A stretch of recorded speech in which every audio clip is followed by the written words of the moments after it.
Hello everyone, welcome back to my rich mill channel. तो आज बहुत ही सिंपल, सादा और खाने में बहुत ही लाजवाब वाला केक बनाने वाले हैं। तो कैसे बनाएंगे आइए वो देख लेते हैं। सबसे पहले मैंने यहाँ 1 कप मैदा लिया है और यहाँ हम डालेंगे बेकिंग पाउडर और बेकिंग सोडा। तो 1 चम्मच के करीब हमने बेकिंग पाउडर लिया है और आधा चम्मच के करीब हमने बेकिंग सोडा इस्तेमाल किया है। साथ ही यहाँ हमने आधा कप के करीब डाल दी है पिसी हुई चीनी और सभी चीज़ों को हमें छान लेना है। मैंने यहाँ 1 कप दूध में थोड़ा सा विनेगर डाला है ताकि हमारा दूध कर्डल हो जाए। आप यहाँ दही का भी इस्तेमाल कर सकते हैं। अच्छे से मिक्स करके हम थोड़ी देर के लिए रखेंगे तो ये दूध अपने आप फट जाएगा और तब हम इसका इस्तेमाल करेंगे।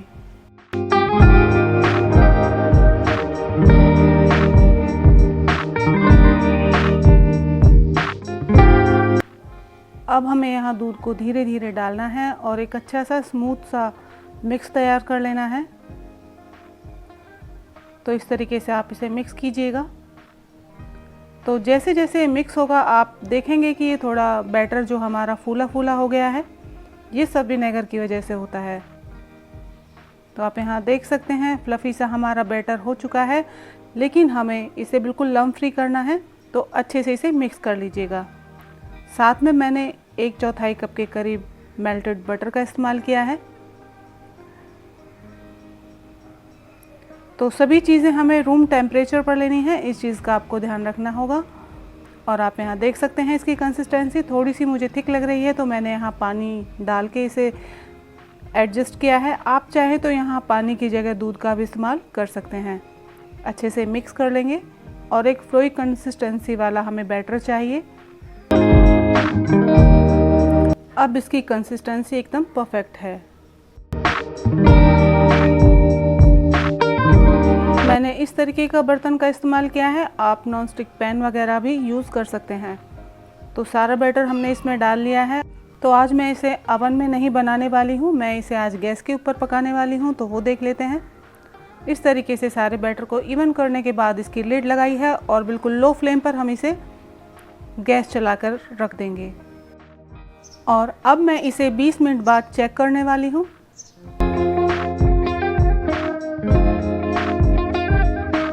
तो 20 मिनट के लिए लो फ्लेम पर मैं इसे पकाऊंगी। और ये जो होल आपको दिखाई दे रहा है, इसमें मैंने फॉइल पेपर की मदद से इसको क्लोज कर दिया है।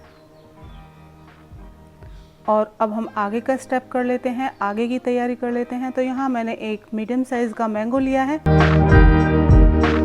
और इसमें मैंने थोड़ा सा दूध डाला है और एक अच्छा सा बैटर तैयार कर लिया है। थोड़ा सा मिठास के लिए मैंने चीनी का इस्तेमाल किया है। तो आप यहाँ टेस्ट कर लीजिए, जितनी मिठास आपको चाहिए उस हिसाब से आप यहाँ डालिएगा। आप चाहें तो यहाँ क्रीम का भी इस्तेमाल कर सकते हैं। मेरे पास क्रीम पड़ी थी थोड़ी सी, तो थोड़ी सी मैंने क्रीम डाली है और थोड़ा सा मैंने दूध का इस्तेमाल किया है। और आप यहाँ देख सकते हैं 20 मिनट बाद हम इसे चेक कर रहे हैं। तो ये देखिए चाकू एकदम क्लीन आ रहा है। जब हम इसे इंसर्ट कर रहे हैं तो आप इजीली से देख सकते हैं कि ये बिल्कुल अच्छे तरीके से पक गया है। अब हम गैस की फ्लेम को ऑफ़ करने के बाद थोड़ी देर के लिए इसी तरीके से छोड़ देते हैं। हल्का सा हमारा ये केक ठंडा हुआ है और अब हम इसे डिमोल्ड करेंगे। तो बहुत इजीली ये डिमोल्ड हो जाएगा। तो ये थोड़ा गर्म है, अगर आप इस तरीके से गर्म को ही डिमोल्ड कर रहे हैं तो थोड़ा सावधानी के साथ कीजिएगा। और हाँ, इस चीज़ का आपको ध्यान रखना है कि बहुत ज़्यादा गर्म ये नहीं होना चाहिए, हल्का सा गर्म है तो चलेगा, तब आप इसे डिमोल्ड कर सकते हैं।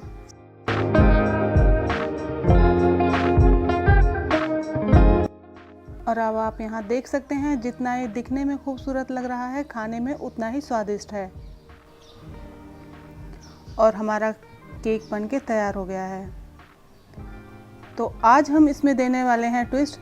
इसमें हमें किसी क्रीम की ज़रूरत नहीं है।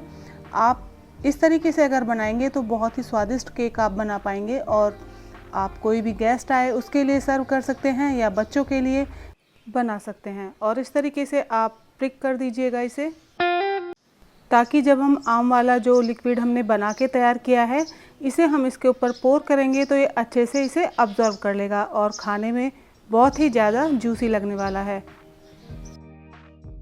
मैंने गलती से इसे छोटी प्लेट में सर्व किया है, तो आपको इस चीज़ का ध्यान रखना है जब आप इस तरीके से इसे सर्व करें तो कोई बड़ा बर्तन ले, ताकि इजीली हम इसे डेकोरेट कर पाएँ या फिर ये बाहर न निकले। इस चीज़ का आपको ध्यान रखना है।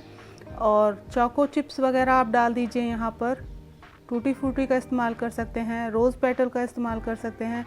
तो जैसे आप चाहें उस तरीके से आप इसे डेकोरेट कीजिए ताकि दिखने में थोड़ा अच्छा लगे और खाने में तो इतना स्वादिष्ट है कि अगर आपने इसे एक बार बनाया तो ज़रूर बार बार आप बनाकर इसे ही सर्व करने वाले हैं।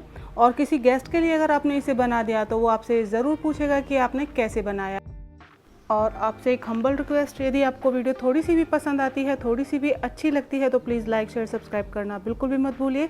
बेल आइकन को प्रेस कर दीजिए ताकि मेरी वीडियो की नोटिफिकेशन आप सभी तक पहुंच जाए और आप इजीली मेरी वीडियो को वॉच कर पाएँ। और एक बाइट में आपको इसे काट के दिखाती हूँ। ये देखिए कितना सॉफ्ट है, बहुत ही जूसी है।